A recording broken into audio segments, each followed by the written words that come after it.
Blog Talk Radio.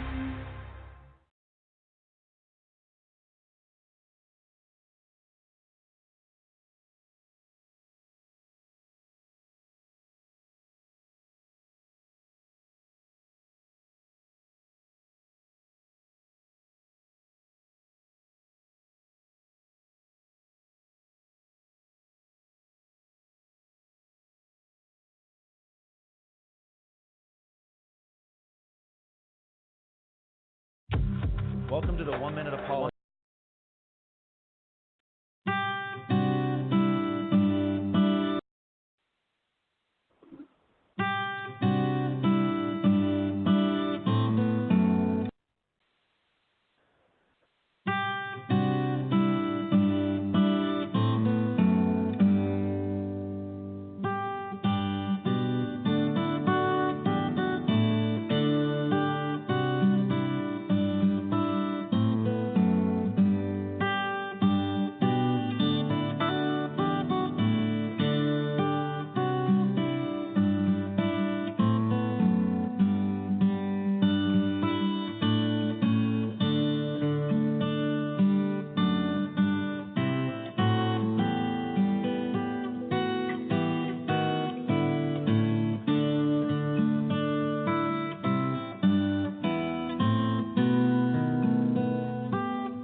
Welcome to another edition of Theology Matter, folks. I am your host, Devin Pellew, and I have my lovely co-host with me. Hi, everyone. Melissa Pellew here. Coming at you a day early. Or is this our normal day? Yeah, this is normal day. Oh, okay. I've got confused on the days. Mm-hmm. It's been a long week, folks.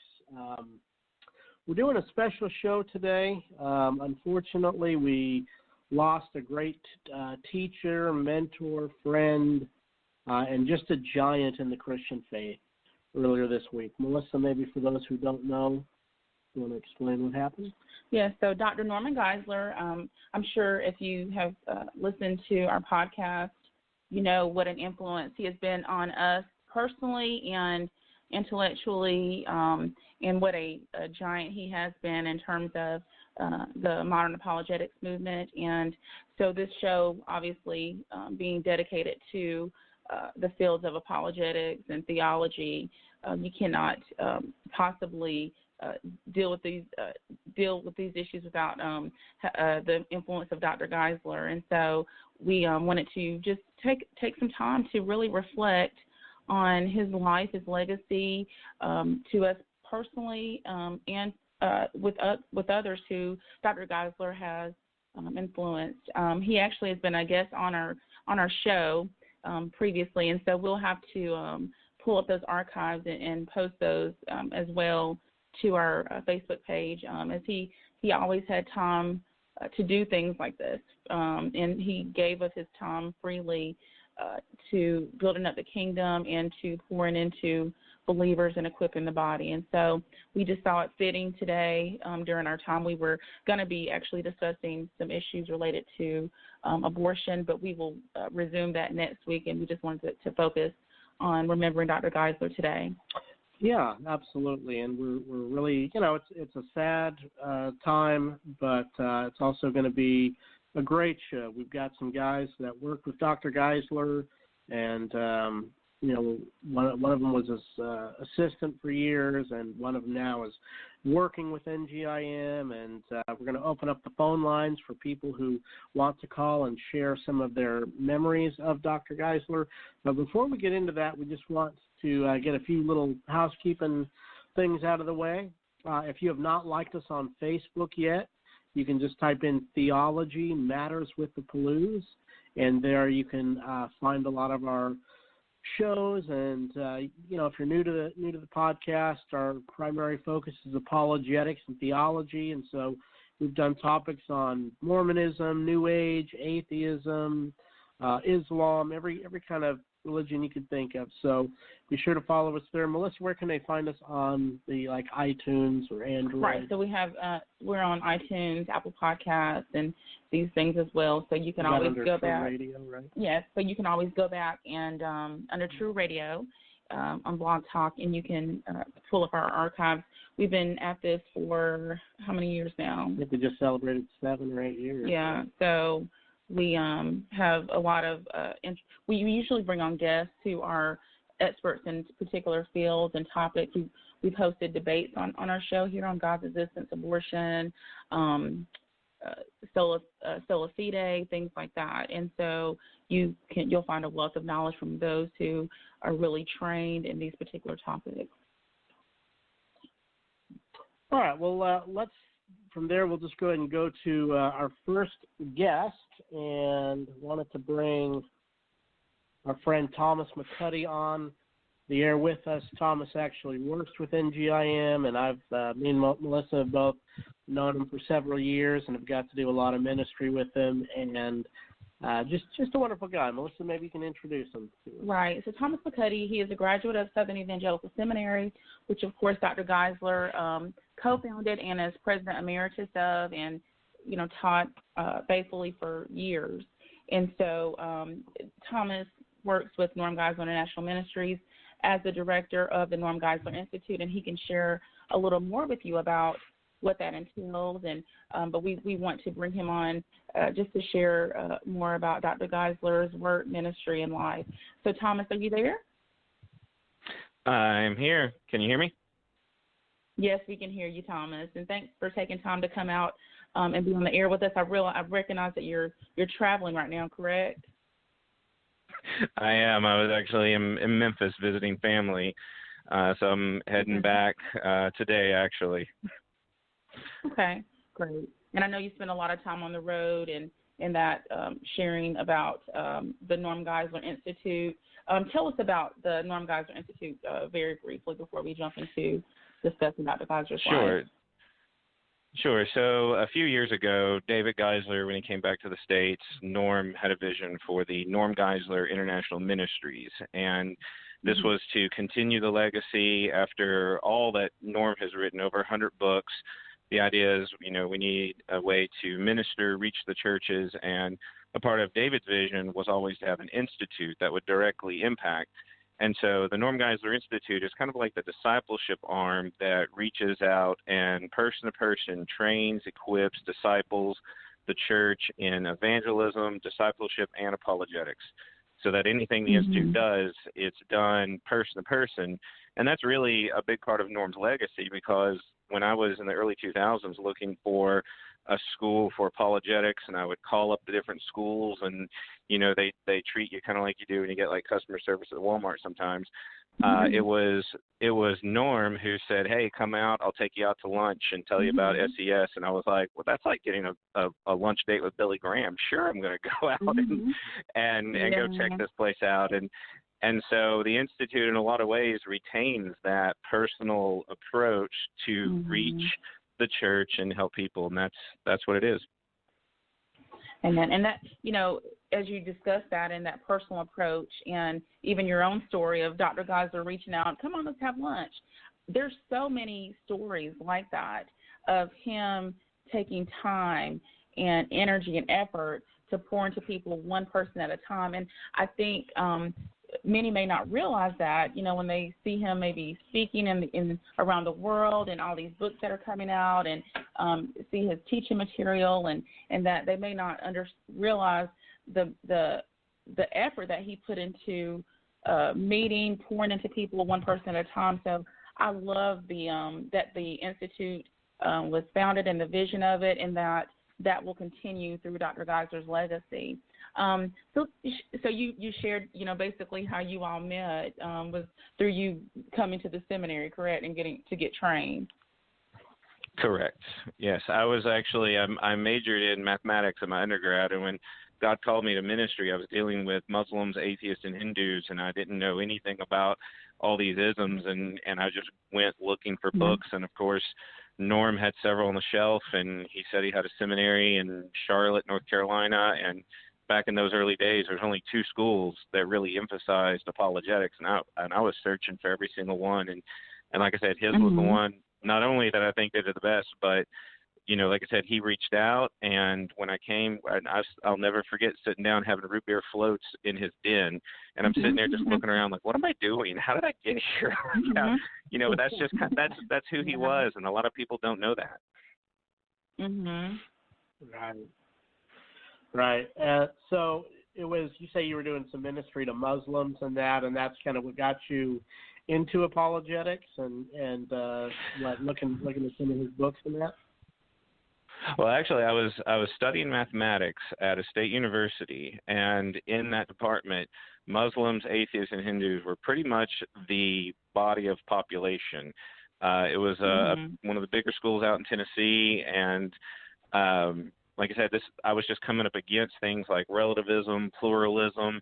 I remember back in those days, there was a guy, and we still don't know his name. I took a class with some of my friends, and we called him Long-Haired Philosophy Man because he had just this long hair and would spout these philosophical ideas. And I remember thinking to myself, that's the stupidest stuff I've ever heard in my life. But come to find out, he was quoting Immanuel Kant, and he was quoting key ideas that I knew nothing about, and I had no idea had been around for a very long time. And so I knew that I needed to engage this. And when God called me to ministry, I knew I had to give answers.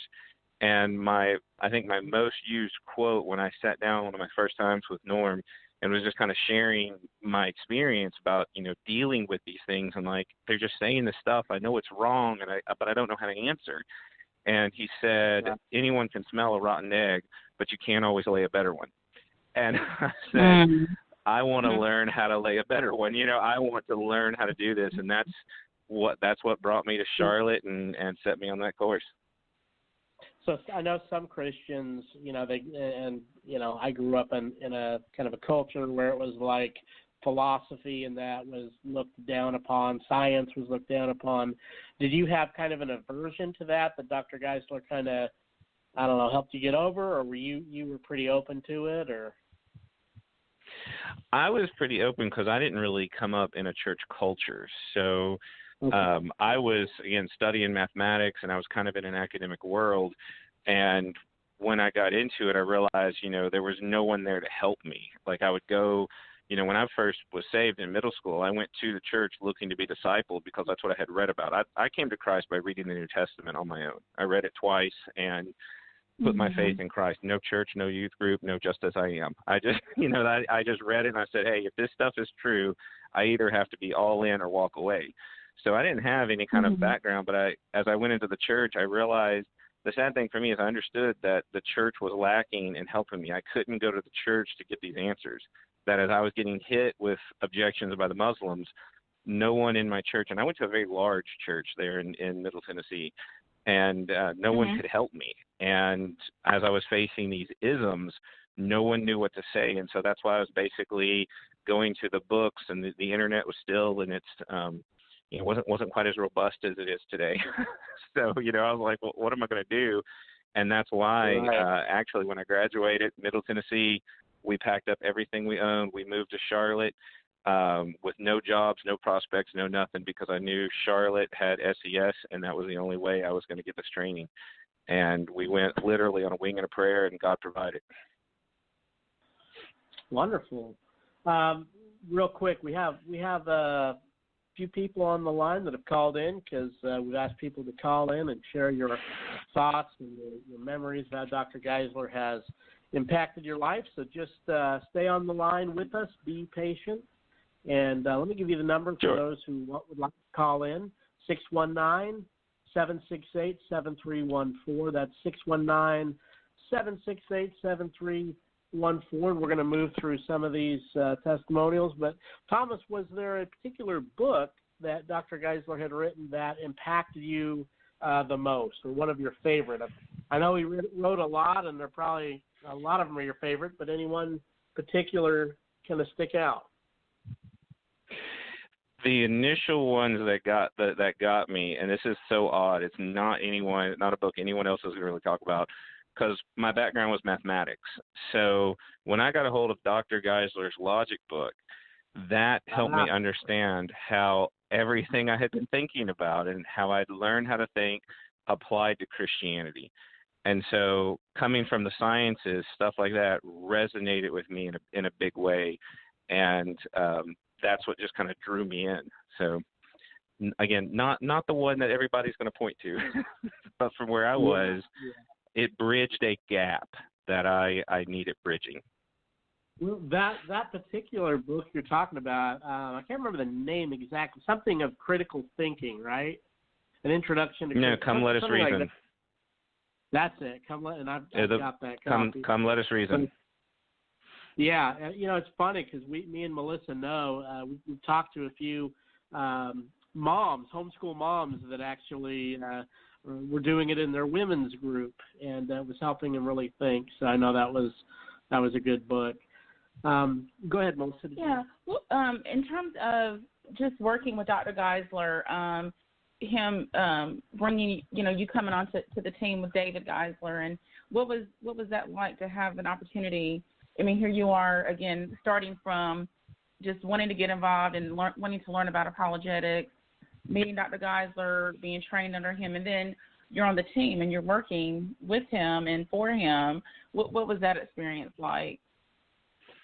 Oh, and it was a long process in the making, because I sat under Dr. Geisler's teaching for about 5 years in my master's, and when I began my doctorate was when I met David Geisler. And because of my work, I was a youth pastor for 15 years. I was working in a small country church.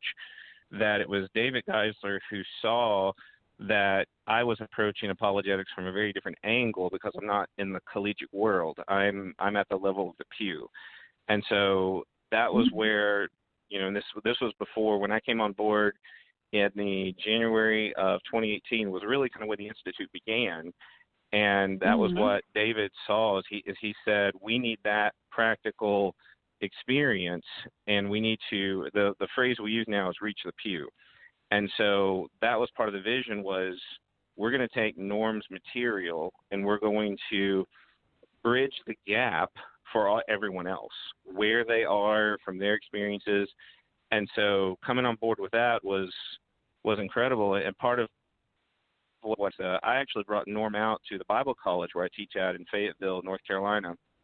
And so we did a whole day conference. I got to share the stage with him, and that was also kind of between class with David and Norm, kind of seeing what we had built in an apologetic bachelor's program, one of the few that's in the nation, pure classical apologetics at the bachelor's level.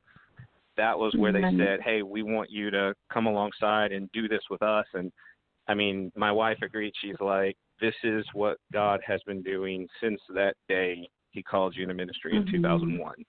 And, it's incredible because, Norm has blazed the trail. He's provided so much. So many times people say, well, I want to know about this. And I said, Norm has a book on that. Somebody says, well, I want to know about this. I said, Norm has 3 books on that, And so I think it's just awesome.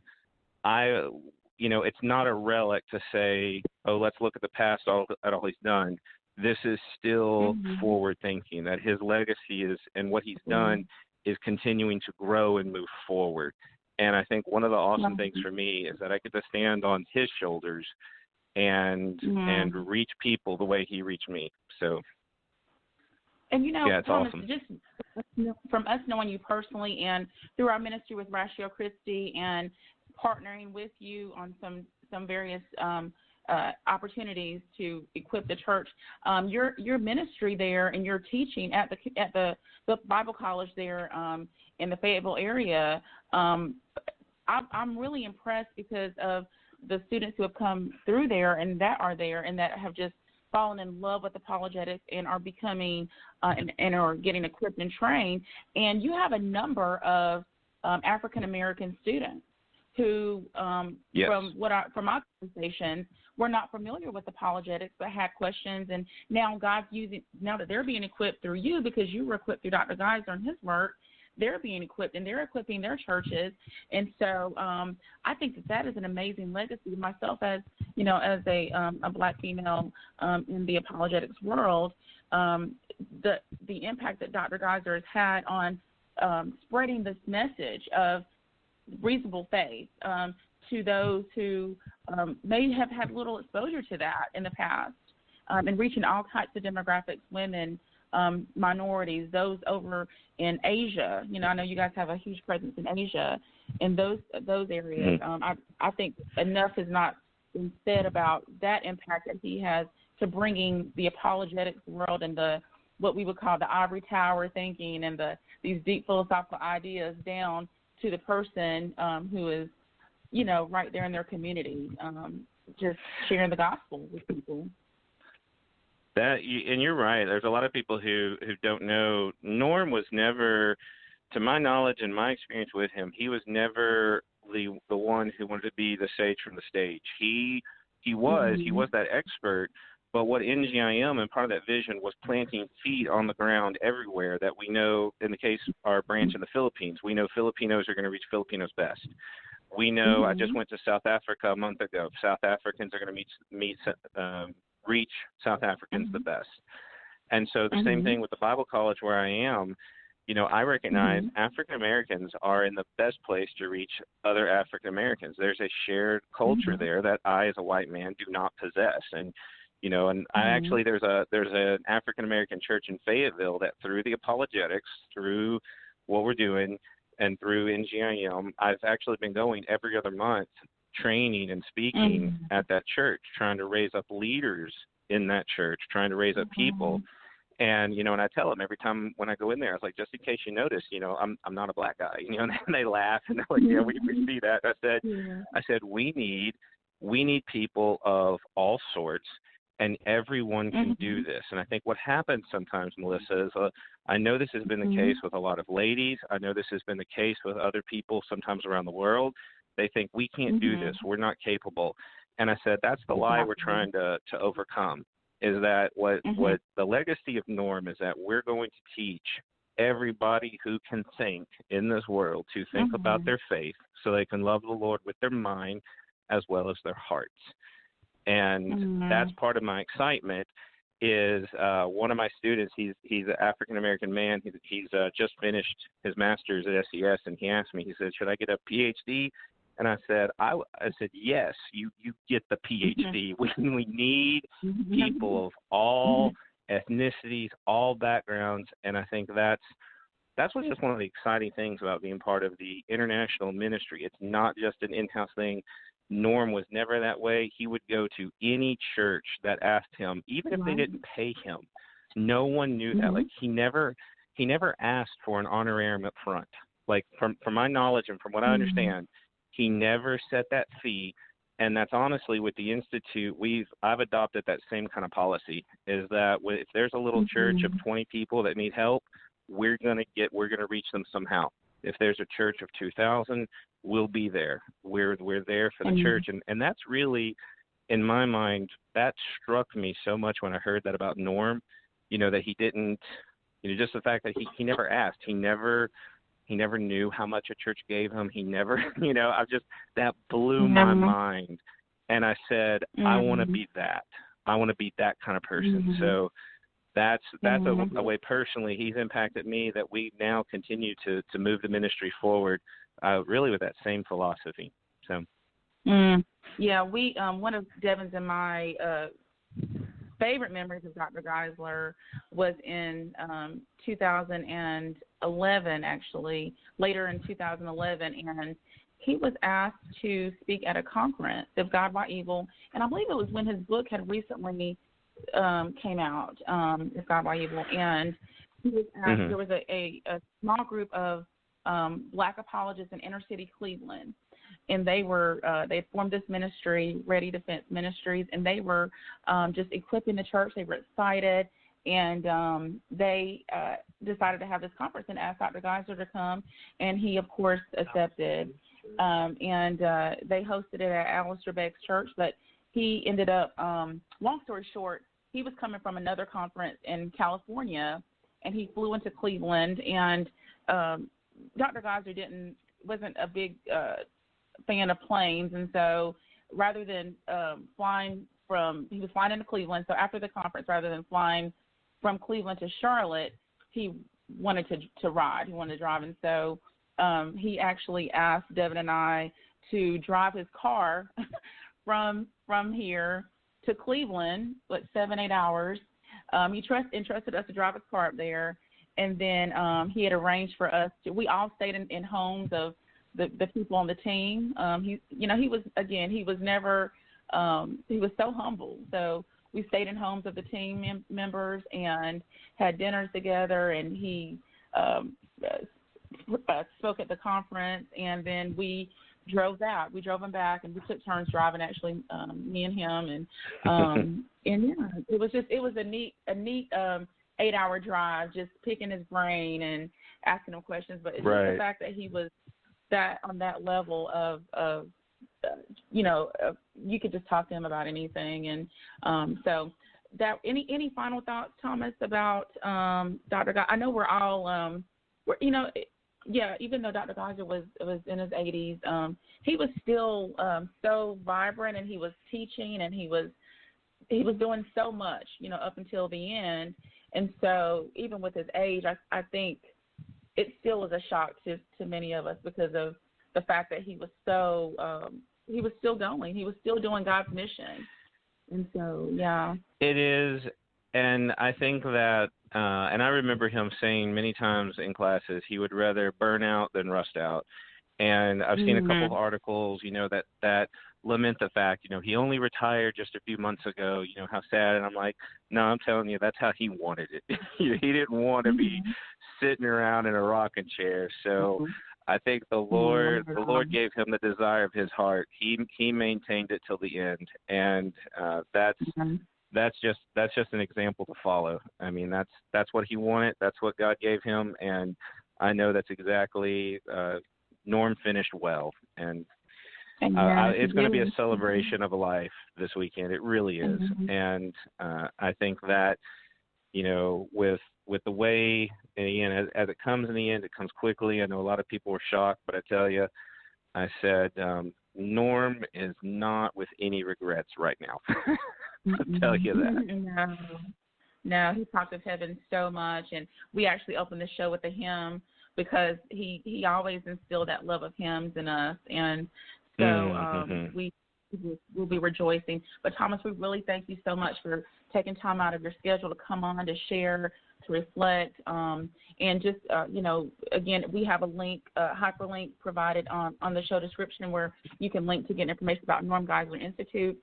Please go there, get trained, get equipped, spread the word so that the legacy of Dr. Geisler will continue through the church for many, many, many years to come. And we thank you so much, and we'll see you this weekend at the services. Absolutely. Thank you, Melissa, and thank you, Devin. Appreciate y'all. We're going to take a quick break, guys, with a clip from Dr. Geisler, and we'll come back and we'll take a caller. Yeah, and let me give the number out again for those who would like to call and share your memories or how Dr. Geisler impacted you. You can call in at 619-768-7314. That's 619-768-7314. Those holding on the line, please stay with us. We'll be right back.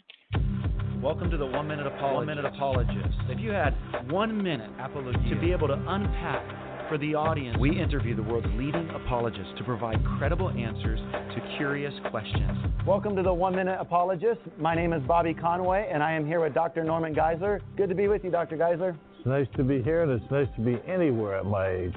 Hey, I think it's nice to be anywhere at my age as well. We're living in a time that is known as relativism, where people go around saying it doesn't matter what you believe, and all beliefs are equal. We know that the ancient question that Jesus was asked by Pilate was, what is truth? How could you respond to somebody today who's a relativist by telling them what truth is? Well, I'd say to them, truth is telling it like it is. That's a common everyday expression today. Truth is what corresponds to the facts. It's a fact that I'm here discussing this with you, so it's a true statement to say that I am. It's a fact that I exist, so it's a true statement to say that I am. So there's nothing tricky about truth. It's what corresponds to the facts, what tells it like it is, what matches its object. If I say I'm sitting in a chair, matches the object. And falsehood is just the opposite. I'm not somewhere else. I'm right here today. The square, the earth is not square. It's round. So truth is telling it like it is. Falsehood is the opposite of truth, not telling it like it is. So there's nothing tricky about truth. What's tricky is that people think that you can apply this in a subjective way, and they say, well, it's true for you, but not for me. I say, well, it's not true for you. 2 plus 2 is true for both of us, Yeah. And the 3 times 3 is 9 is true for both of us. The law of non-contradiction is true for everybody. It's not just true somewhere. No matter what culture, what language you're in, it's still true. It's objectively true. If they say, well, I don't believe in objective truth, I say, is that objectively true? Or I don't believe in absolute truth, I say, is that absolutely true? They're self-defeating statements. Well, I'm skeptical about everything. Well, you're skeptical about that? Are you really skeptical about everything? So everybody really in actual practice, in real life, everybody believes in absolute truth. You go into court and you say, I swear to tell the expedient, the whole expedient, and nothing but the expedient, so help me future experience. The judge won't buy it and the jury won't buy it.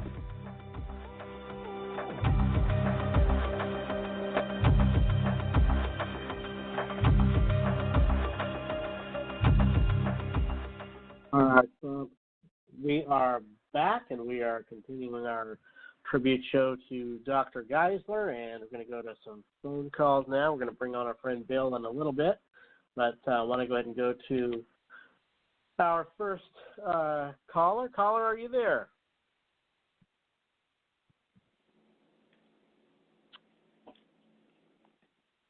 Hello, caller, are you there? Is that me? Are you talking? Yeah, that is you. Yeah.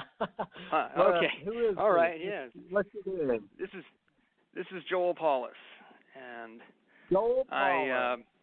Yes.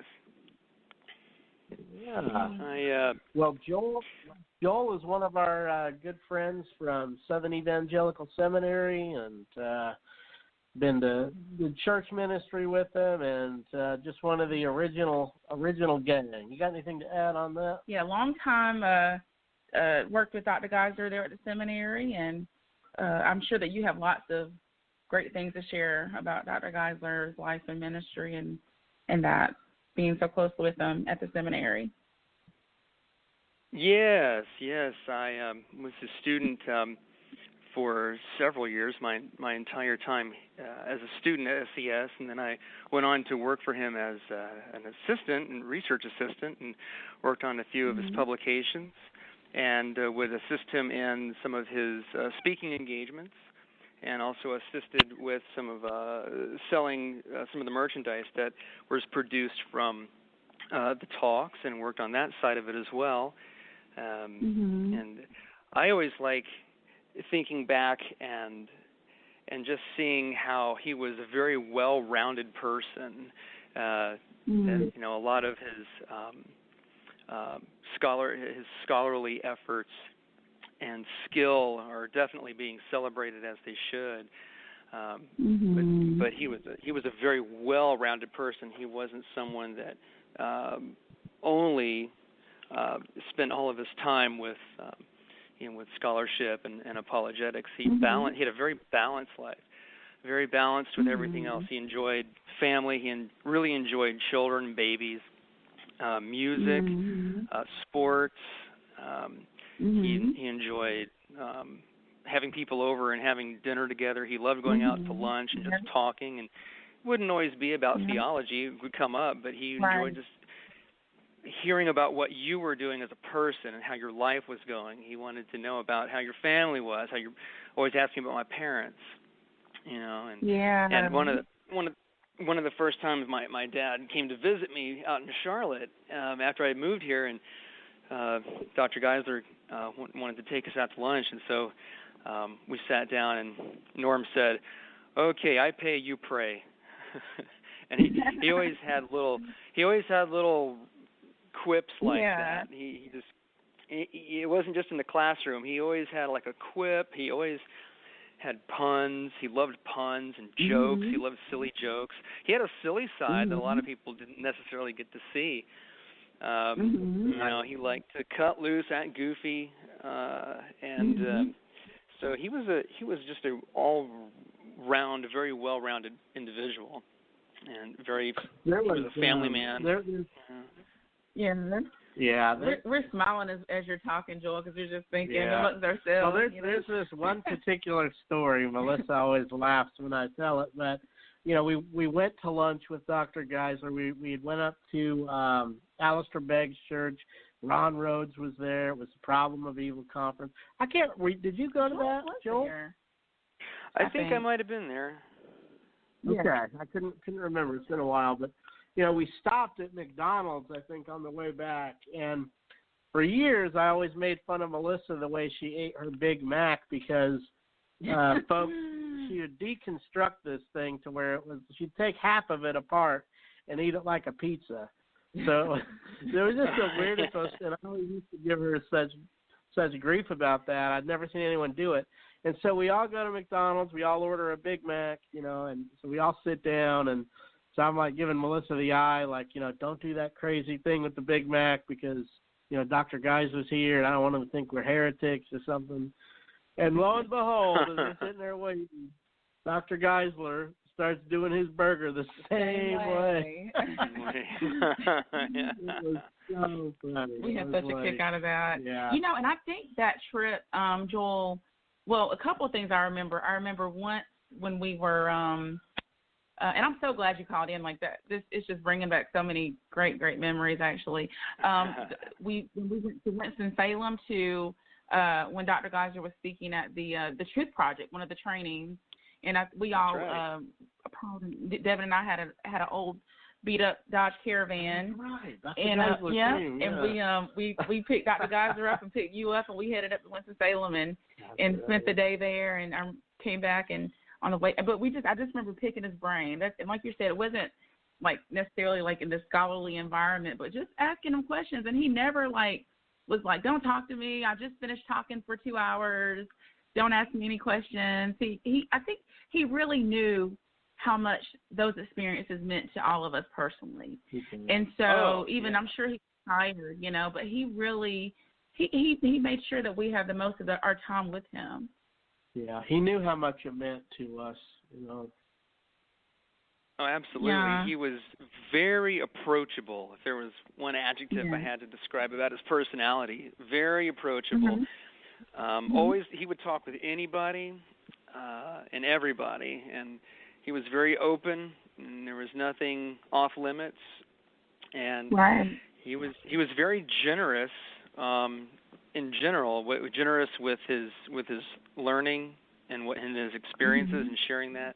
And he was very generous with, taking people out to lunch and saying, hey, come over, and if you're out of town and need a place to stay, I have a room for you. He was a very giving individual. He really lived it. He wasn't just someone, it was, well, I've studied this, and it's all theoretical, and it's all talk, and I've worked it out logically. He embodied it, and I think that's really what sets Christianity. He was the real deal, and that's really what one of the things that really sets Christianity apart from everything else is that this idea of embodiment and presence and being with people, and that's what Jesus did. He spent time with people. It's a very incarnational faith, and I think he did live that out in that way, practically, not just theoretically. Right. Excellent example.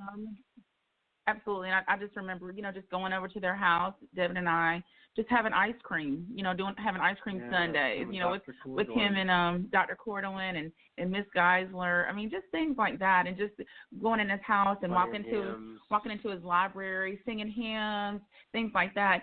I remember also another very a very deep memory when we were all in Cleveland, and like I said, during the day, I recall this was a time when one of our former classmates and friends who was battling cancer, James O'Laughlin. Joel, I'm sure you're the whole thing when James had been diagnosed with a very aggressive form of cancer, and he was in his 30s, and our time in Cleveland, James had gone through surgery, and he was having a rough recovery, and we had gotten the call when we were all in Cleveland during a break from Miss Geisler that James had passed away and was with the Lord.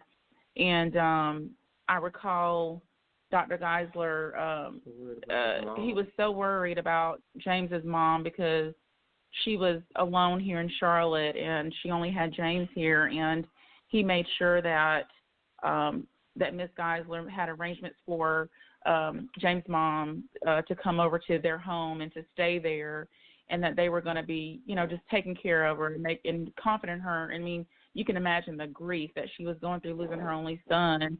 And so, and I remember us getting back to town, and we went to the house, and there she was in the home, and Miss Geisler was there comforting her, and Dr. Geisler them just took her into the house with no question. And he had gone through the loss of a child, of a daughter in life, and so I know he felt that weight that she felt at that time. But that was a difficult time for our seminary family. But just to see him personally open up his home and do all that he did to alleviate the suffering of that family during that time was just really, it's just such an example to see those up and close pictures of Christ's work in his heart.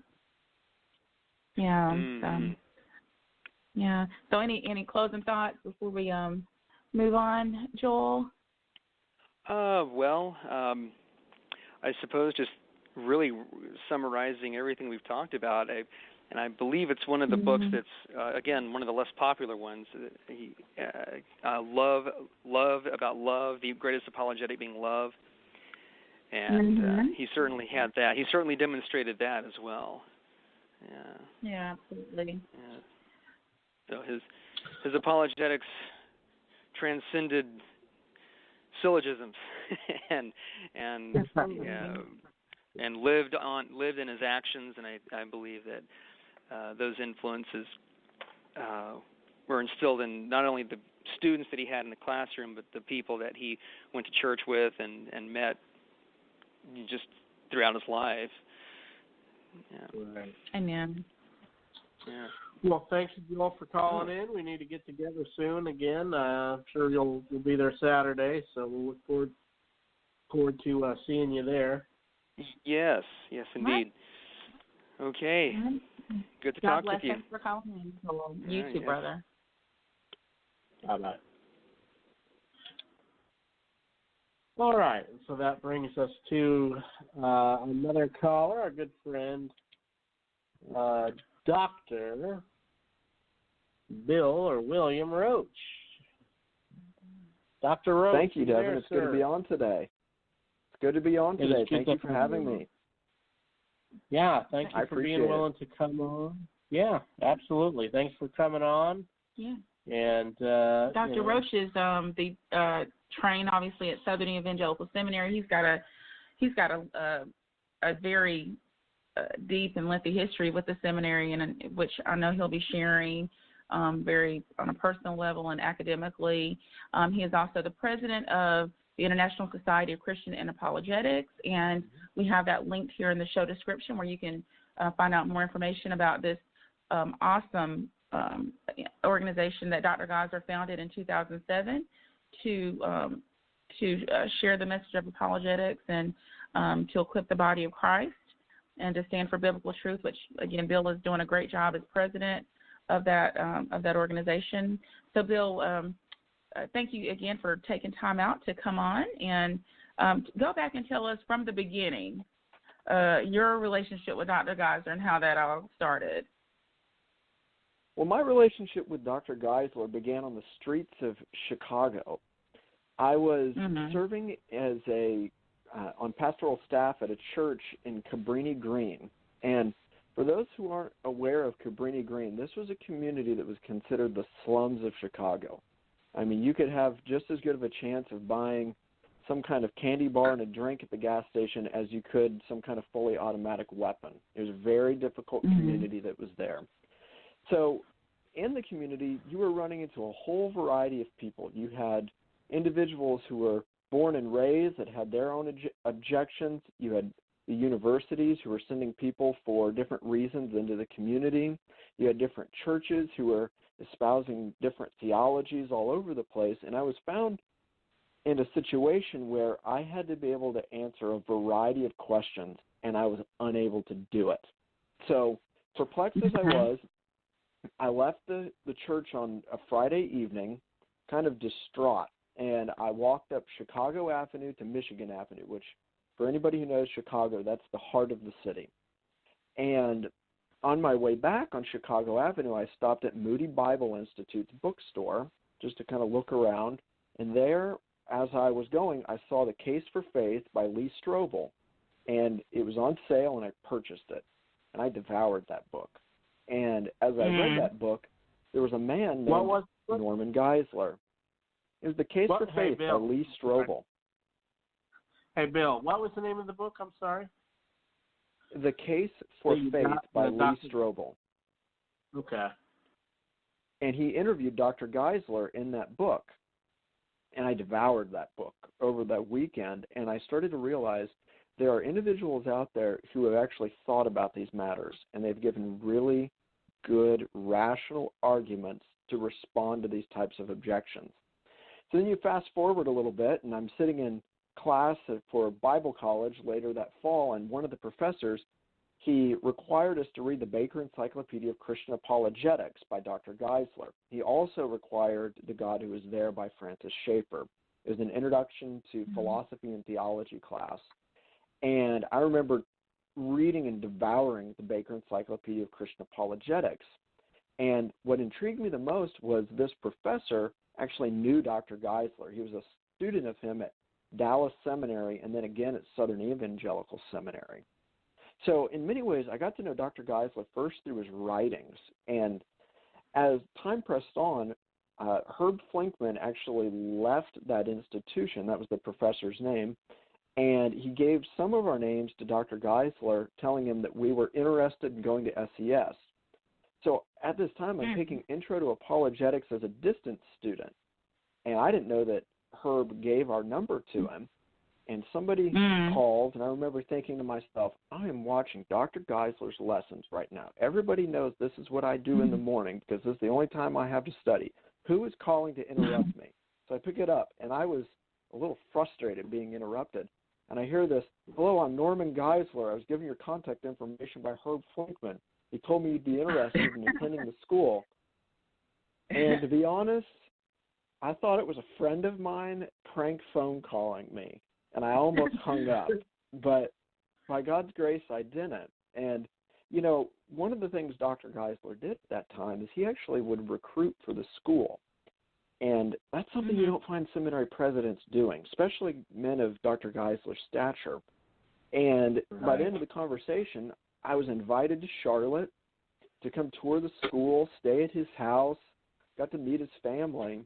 And that was my first interactions with Dr. Geisler. He was a man that was really committed to personally investing in the lives of his students. And I think it's because he knew what it was like to be somebody who really didn't know anybody in the Christian world, and to have a figure like him reach out was just monumental for me. So that was my first interactions with Dr. Geisler. Right. Wow. So then you come to Charlotte at some point, right? Yeah, so I moved to Charlotte shortly right after that, and I remember signing up and coming to the institution, and I came to the Bible college. I was first enrolled there and eventually went into the seminary. So I remember I packed my bags, I put everything in my little car, and I drove all the way across, halfway across the country, and I was roommates with a guy named John Brandon and Simon Brace, and God used that as a way to really connect me to the institution. But what was most important is I got to know Dr. Geisler on a personal level. And, we would go to his house, like people have said, and we'd get to know him, which, again, you don't find that with a lot of Christian leaders. Most of them kind of have a distance, between them and their students, or they're busy. But Geisler was just the opposite. But, one thing that's interesting about me is that I was actually the first graduate of the Bible college.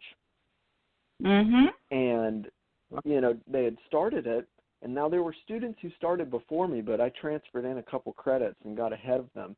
And I actually graduated in the winter term, and I graduated summa cum laude, but I was the only student to actually graduate at that time. So I was literally at the bottom and the top of my class simultaneously.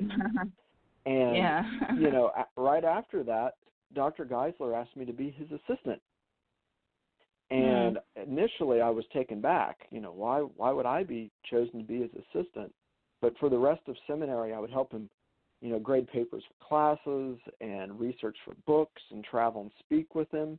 And through that, I got to meet some of the leading figures in the Christian world, but more importantly, I was taught to do apologetics by one of the greatest living apologists of our age.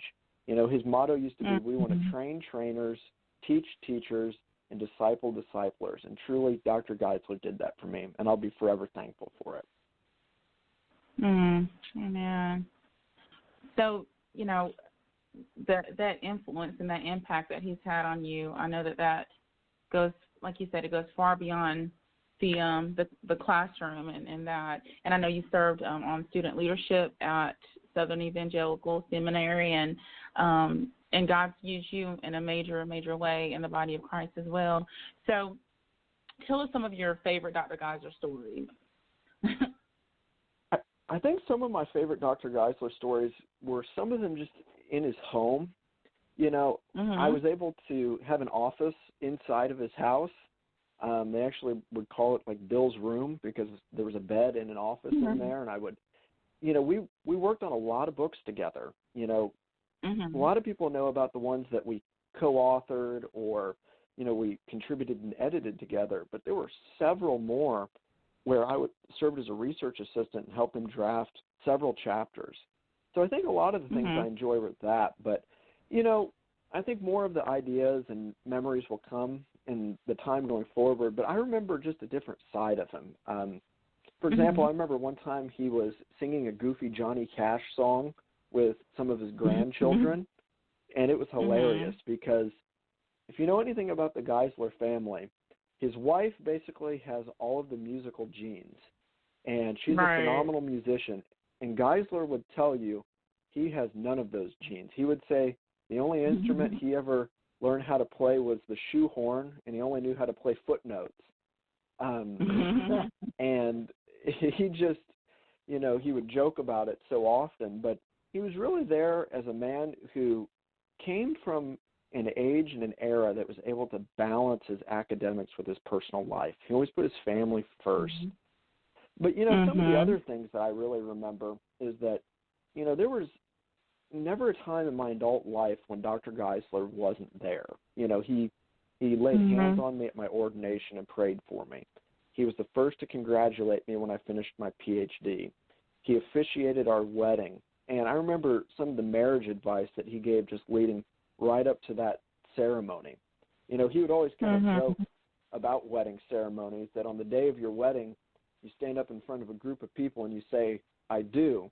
And then you wake up the next day and you think to yourself, what did I do? Because you think about the daunting effects of the commitment you made.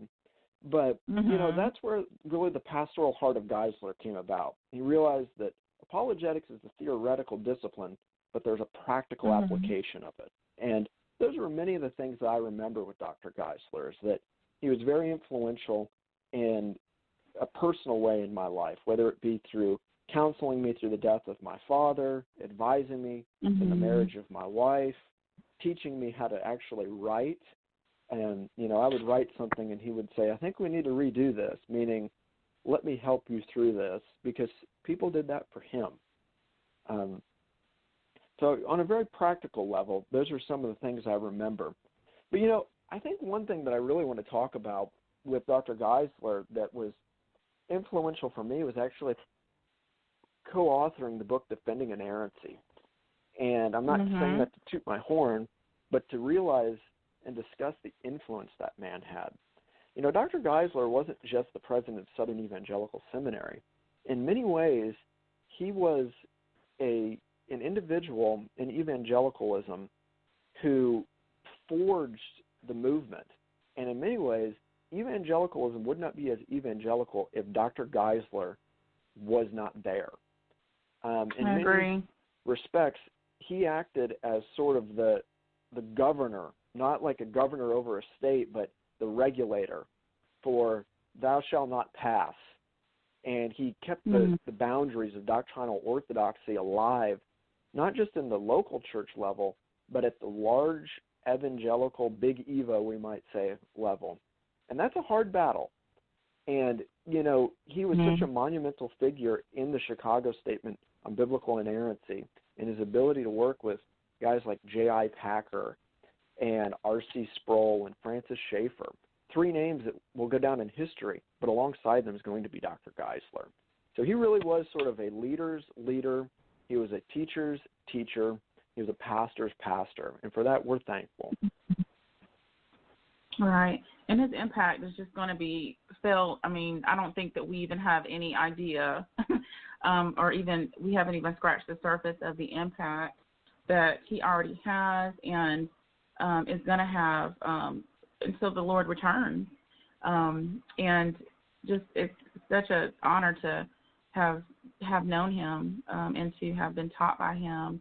And tell us about with ISCA, with the International Society of Christian Apologetics, about your work with Dr. Geisler through ISCA and as that he founded in 2007, and then kind of what the future of ISCA may be looking like at this point.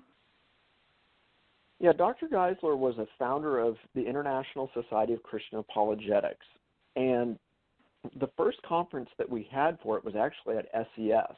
In fact, I remember Gary Habermas gave the plenary address for that year, and Dr. Geisler gave a plenary address. And it was a few days beforehand, and Simon Brace and I were sitting at Dr. Geisler's house, and he encouraged us to go to the conference. And we thought, well, who are we? We don't know anything compared to these big scholars that are coming in. But he told us that we could actually join as student members because we were pursuing a master's degree. Well, unbeknownst to us, everybody who joined at that first meeting also became charter members, which, for whatever that's worth, we were really there in the very beginning. So Simon and I were able to get on board with it.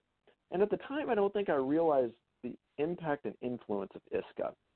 ISCA was birthed out of really many of the doctrinal decays that were taking place within the Evangelical Theological Society. For several years, they were fighting the battle for the Bible, the battle for God, and the battle for truth in ETS. And the battle for the Bible was fought really between Dr. Geisler and an individual who was denying the total truthfulness of the Gospel of Matthew and the historical narratives. His name was Robert Gundry. And Gundry was using what was known as a midrash approach, which is a way of really taking historical narrative and making it non-historical. And Geisler and several people responded to that in order to uphold the total truthfulness and historical accuracy of the Scriptures. And one of the key things that came about is that ETS requires an affirmation of inerrancy. But inerrancy can be a very fluid term, meaning whose definition of inerrancy. So Dr. Geisler and a man named L. Russ Bush were key in trying to get ETS to adopt the Chicago Statement as the definition of inerrancy. And it was done. Well, things didn't stop there. We had a right doctrine of inerrancy, but the battle never ceases. And as time went forward, another man named Clark Pinnock started to deny that God had exhaustive foreknowledge of the future. Namely, God doesn't know all things that occur in the future and have future foreknowledge. He was called an open theist. And there were other individuals who were within ETS that were advocating postmodern views, denying truth, truth's relative, propositions can't contain truth, and so forth. Well, a vote came about on what do we do with Clark Pinnock? Because, you know, if you attack the Word of God, that can get you removed from the organization. Well, what about if you attacked actually God himself and the nature of God himself? Well, unfortunately, they needed 66% of the vote to remove Clark Pinnock, and they got 63%. And a mass exodus of people left ETS because of that, and one of them was Dr. Geisler. So Dr. Geisler and L. Russ Bush wanted to found an organization that was committed to the Chicago Statement of Biblical Inerrancy, classical theism, metaphysical realism, and the solas of the Reformation, and that's ISCA. It's made to be an organization where evangelical apologists or theologians can come together and remain consistent with the theological vision of evangelicalism, in particular, classic evangelicalism. And what we try to do is provide an atmosphere where doctrinal integrity is still upheld, where we can publish journal articles and present papers, where we can come together even in midst of, you know, maybe small differences on secondary matters of theology or differences in apologetic methodology for the sake of the gospel. And that's what Dr. Geisler sought to do. And currently I'm trying to take that baton and go forward with it. I want to keep Dr. Geisler's legacy alive in his battle for truth, because Geisler was a militant defender of the truth of God's word. So that's what we exist for, and that's kind of the background history of ISCA. Right.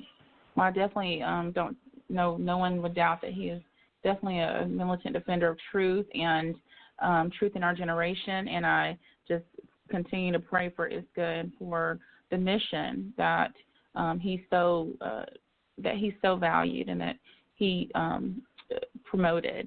Any closing thoughts on Dr. Geisler's life and legacy, Bill? I know there's a lot that you could say, and like I said, from the personal influence and from the academic influence. But any closing thoughts?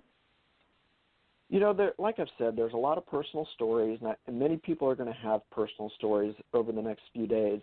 In many ways, what I want us to think about, and, you know, I wrote an article about this just recently, but, you know, as we reflect upon the life of Dr. Norman Geisler, I'm reminded of Luther's hymn, "A Mighty Fortress is Our God." And there's a famous line in that hymn that says, "Let goods and kindred go, this mortal life also. The body they may kill, God's truth abideth still, his kingdom is forever." You know, I think this just really captures the essence of Dr. Geisler's life at this point. You know, he's now closed the final chapter of his earthly life. Dr. Geisler has now let goods, his kindred go, this mortal life also.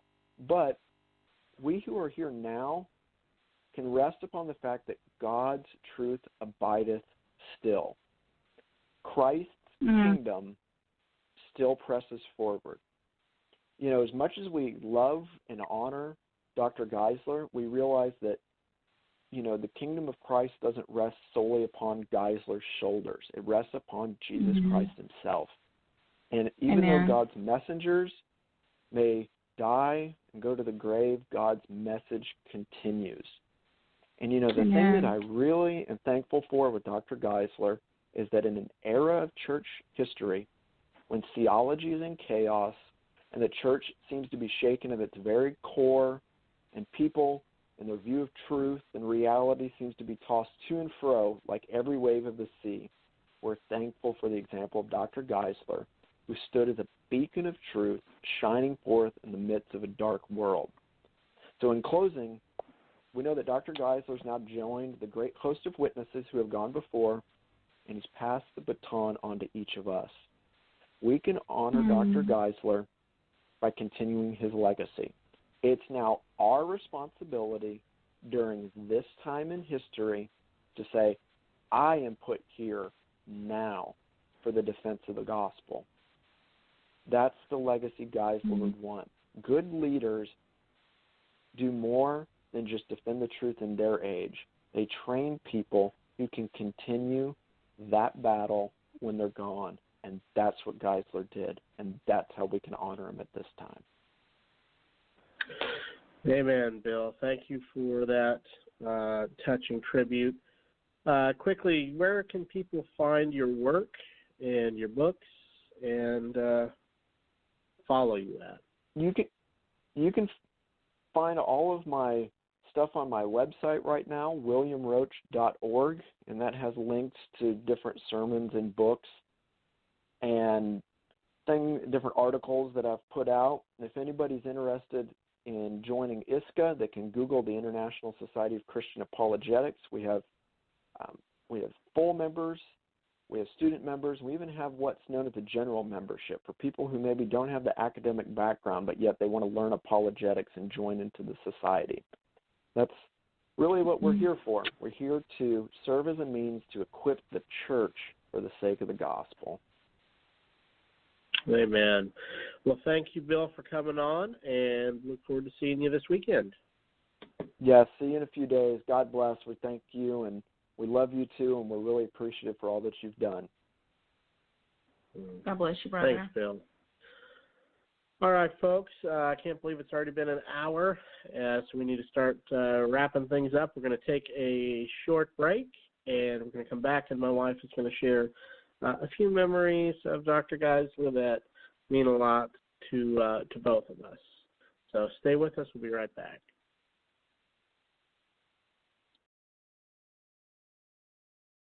Come really early on Saturday morning. I just want to pretend I'm not even home.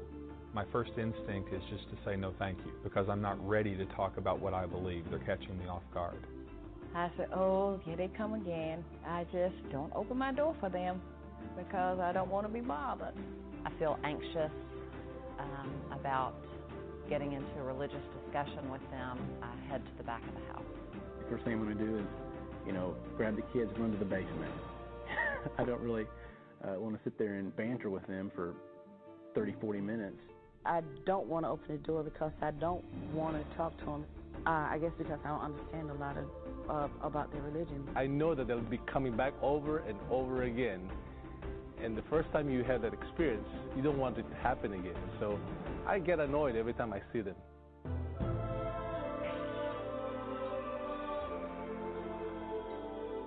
In the Name of Jehovah.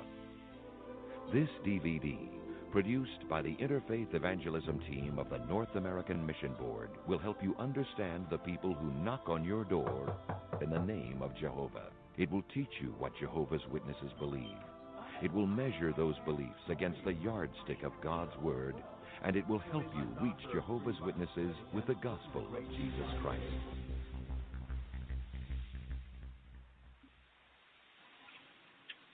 We are back as we continue our tribute to the life and legacy of Dr. Norman Geisler. And Devin and I, before we close, we've shared throughout the show different memories of Dr. Geisler and what he means to us. And one of the significant impacts that he's had on our lives was through a set of circumstances that occurred in our life in 2011. People who know us personally know this, and some may not, but we went through a health ordeal with Devin when he actually contracted the H1N1 flu virus. And within a couple weeks, he had basically gotten to the point where he had acute respiratory distress, and his lungs had basically collapsed. They had become filled with fluid. He could not breathe. And so while we were in the hospital, he began to deteriorate quickly one day, and they had to rush Devin to the ICU. And it was just myself at the hospital that day.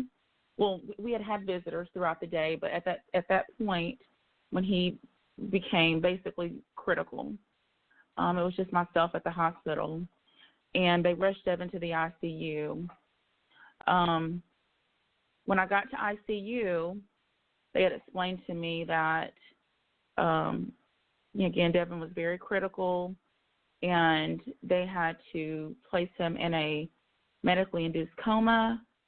They had to intubate him so that he could breathe. Basically, they placed him on life support. And I have no idea how Dr. Geisler found out. I think possibly through social media. Someone may have contacted him. I think Bill Roach, who we just had on, contacted Dr. Geisler and let him know that this was occurring. So as I'm in the ICU area, just as the doctors are basically working on Devin to stabilize him, one of the nurses at the desk says, Melissa, Miss Pellew, you have a phone call. And I'm thinking, what in the world, I had a phone call in the ICU. And I pick up the phone and I hear, Melissa, it's Norm Geisler. I hear his voice on the other end, and he says, I just heard about Devin, what's going on. I just wanted to call and check on you, see if you needed anything, and just to let you know that we're praying, and I wanted to pray with you. And he prayed with me on the phone right then. And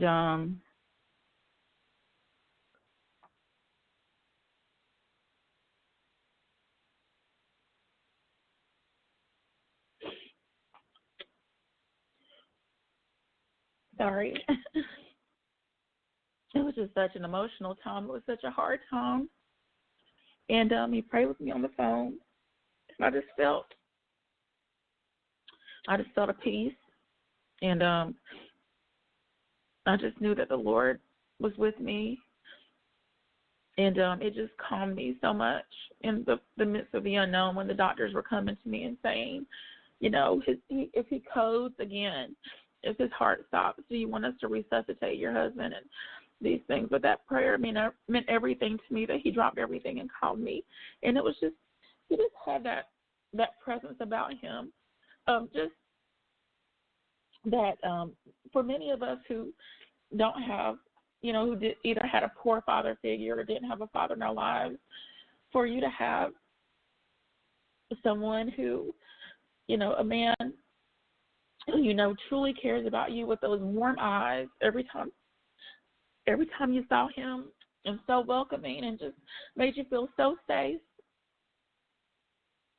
And so that's my memories of Dr. Geisler for the most part. It's just it being in his, hearing him teach and listening to his wisdom, but just also those warm, caring eyes and those hugs, and just always never feeling like you were a burden, but always feeling so cared for and so accepted.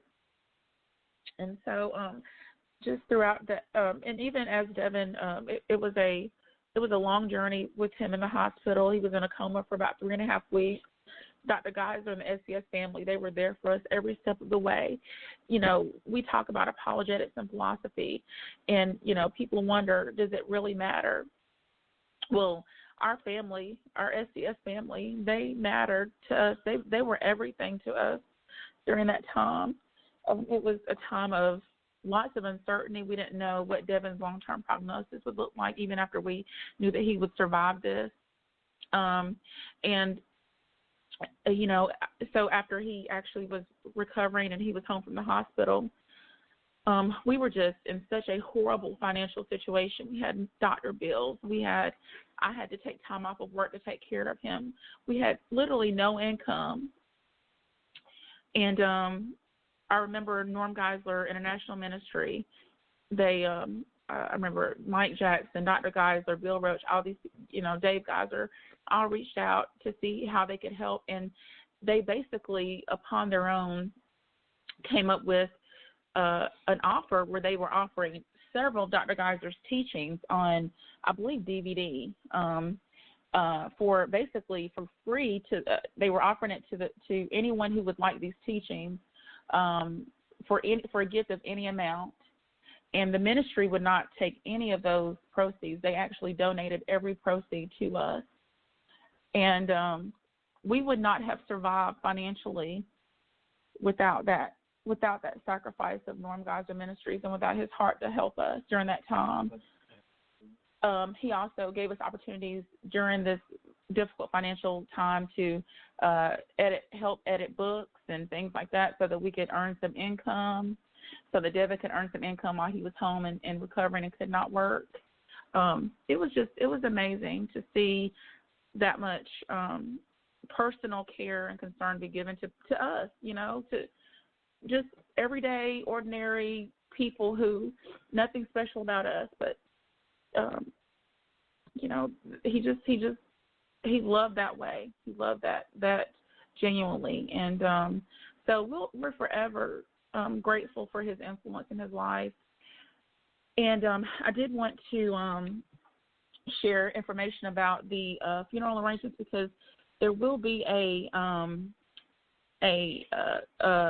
live stream of the funeral for those who cannot physically be in Charlotte. There will be a visitation this Friday, July 5th, from 6 to 9 p.m. at the Forest Lawn East Cemetery and Heritage Funeral Home, and that's in Matthews, North Carolina. So that's this Friday from 6 to 9 as visitation. The funeral service will be on this Saturday, July 6th at 3 p.m. at Calvary Church in Charlotte, where the National Conference on Christian Apologetics is hosted every year. So all are welcome to that public funeral service. Again, if you cannot be there in Charlotte at the funeral service in person, the funeral will be live streamed from the SCS Facebook page. So you can go there during from my understanding, the live stream will begin at 2:45 on Saturday. And then following the funeral service on Saturday, SCS will be hosting an informal reception at the campus of SCS from 5 to 7. Which is located at 15015 Lancaster Highway in Charlotte. So this will be a time for the SCS family and friends to celebrate the life of Dr. Geisler and share memories of our great friend and mentor, and there will be light refreshments served.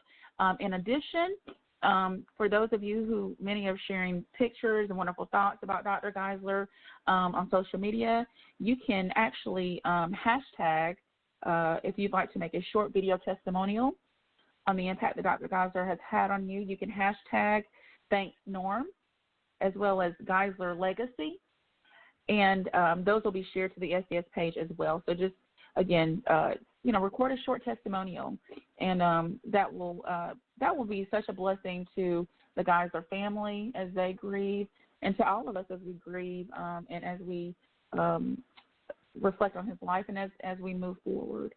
So, again, thank you for joining us for this very special time, and don't forget to check out that live stream on Saturday.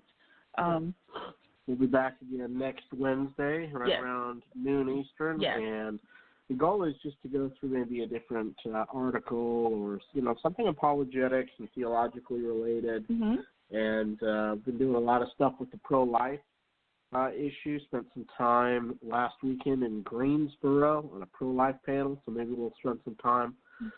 Maybe we can do some interviews. Right. So next Wednesday, our plan is to discuss the pro-life issues and to bring on some of the panelists from that panel that we were on. We were at a predominantly African American church, and some of the we heard testimonies of those who were post-abortive. We heard those who were educated on the issue and understand the impact that the devastating impact that abortion has had on the Black community, and in just our nation as a whole, our world as a whole. But and we'll actually post the talk, the main talk, and then the panel. We'll post that on our Theology Matters page. So if you get some time between now and then, again, Theology Matters with the Pellews. Look that up, and if we can be of any assistance to you, any service to you, answer any questions, if we can, if you would like for us to help do any training at your events, etc., we would love for you to visit us at our Ratio Christi at Winthrop Facebook pages and our website.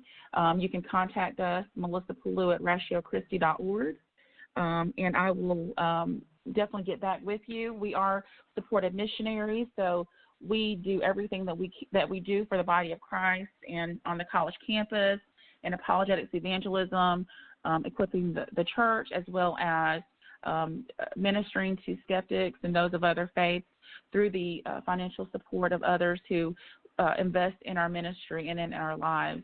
So you could consider partnering with us. That would be such a blessing. If you visit us at our link is hyperlink is here on the description here where our names are. You can just click there to look at our bio and to find out how you can support us. And we thank you again for joining us for this very special time. Look forward to seeing you next week. And God bless you all. And continue the good fight of faith. Thank you, guys. Look forward to seeing you guys all next week. And may the Lord keep us and give us opportunity to share the gospel.